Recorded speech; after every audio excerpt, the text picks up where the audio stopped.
FK Consulting and Agent Aid presents Good Day, and welcome to this chapter regarding Section 63 of the PPA. This section is an extract of Section 63 of the Property Practitioners Act 22 of 2019. 63. 1. Subject to subsection 2. The Minister may, after consultation with the Board by notice in the Gazette, declare a particular business practice in the property market to be undesirable and consequently prohibited. 2. When deciding whether or not a declaration contemplated in subsection 1 should be made, the Minister and the Board must consider a. The right of every citizen to freely choose their trade, occupation, or profession. B. That the practice concerned, directly or indirectly, has or is likely to have the effect of 1. Damaging the relations between property practitioners, or any specific property practitioner on the one hand, and any specific consumer category of consumers or the general public on the other hand.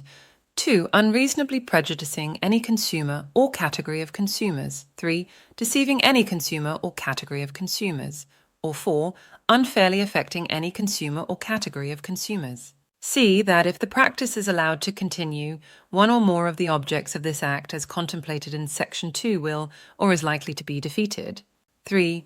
The authority may issue a compliance notice contemplated in Section 26, directing a property practitioner who, on or after the date of the publication of a notice contemplated in subsection 2, carries on a business practice in contravention of that notice, to rectify to the satisfaction of the authority anything which was caused by or arose out of the carrying on of the business practice concerned, or otherwise deal with the matter as authorized by this Act or any other applicable law.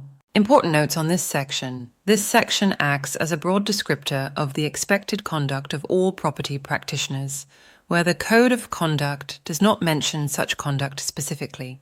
It can thus be seen as the foundation of how property practitioners should conduct themselves in general. This section is the basis off of which the internal code of ethics of estate agencies should be built. This online learning experience was delivered to you by ETD College. Thank you for attending. We will see you in the next lesson.